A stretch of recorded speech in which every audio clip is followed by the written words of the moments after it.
Super Saravana stores. திமுக முன்னாள் அமைச்சரும் திருக்கோவிலூர் சட்டமன்ற உறுப்பினருமான பொன்முடிக்கும் அவர் மகன் கௌதம் சிகாமணிக்கும் அரசியல் எதிர்காலம் உண்டா, முடிந்து போகுமா என்பதை தீர்மானிக்கும் செம்மன் கொள்ளை வழக்கின் தீர்ப்பு ஏப்ரல் 2ஆம் நாள் வெளியாக இருக்கு.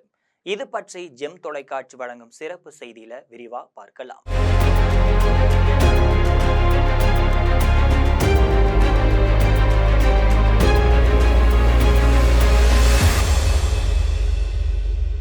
விதிகளை மீறி செம்மன் அள்ளியதா முன்னாள் அமைச்சர் பொன்முடி அவரது மகன் கௌதம சிகாமணி மீது தொடரப்பட்ட வழக்கில் விழுப்புரம் மாவட்ட முதன்மை அமர்வு நீதிமன்றம் ஏப்ரல் 2ஆம் தேதி அதிரடி தீர்ப்பு ஒன்றை அளிக்க இருக்கு. விழுப்புரம் மாவட்டம் வானூர் பக்கத்துல இருக்கக்கூடிய பூத்துறை கிராமத்துல செம்மன் குவாரி செயல்பட்டு வருது.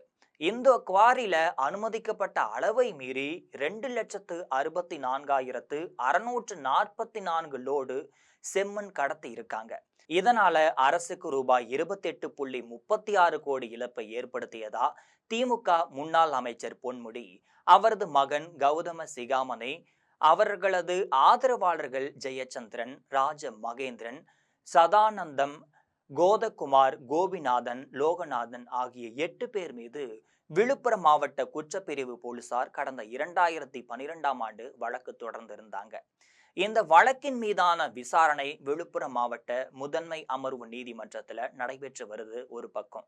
இன்னொரு பக்கம் குற்றம் சாட்டப்பட்ட லோகநாதன் உடல்நலக்குறைவு காரணமா காலமாயிட்டாரு. அரசு தரப்புல 57 சாட்சியங்கள் சேர்க்கப்பட்டிருக்கு ஒரு பக்கம். இன்னொரு பக்கம் இவர்கள 33 பேர் பிறல் சாட்சியம் அளிச்சிருக்காங்க. அரசு தரப்பு சாட்சியங்களின் விசாரணை கடந்த ஆண்டு அக்டோபர் மாதம் நிறைவு பெற்றிருந்துச்சு. இந்த நிலையில தான் செம்மன் குவாரி கொள்ளை வழக்கு விழுப்புரம் மாவட்ட முதன்மை அமர்வு நீதிமன்றத்துல நீதிபதி மணிமொழி முன்னிலையில நேற்று மீண்டும் விசாரணைக்கு வந்துச்சு. அப்பதான் அரசு தரப்பு வழக்கறிஞர் கார்த்திகேயன் ஆஜராகி வாதிட்டு இருந்தாரு. பொன்முடி, கௌதம சிகாமணி, ஜெயச்சந்திரன், கோதகுமார் ஆகியோர் ஆஜராகலைன்னு சொல்லப்படுது. அதுக்கப்புறமா ராஜ மகேந்திரன், சதானந்தம், கோபிநாத் இவங்க 3 பேரும் ஆஜராகி இருந்தாங்க.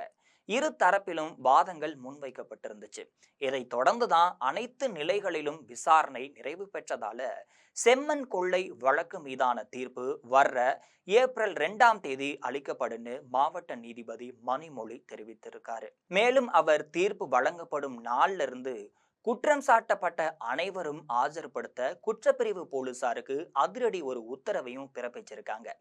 இது போன்ற நிறைய அரசியல் செய்திகளோடு உங்களை தினமும் ஜெம் தொலைக்காட்சியில சந்திக்கிறேன். அது வரைக்கும் உங்களிடமிருந்து விடைபெறுவது நான் உங்கள் குணா.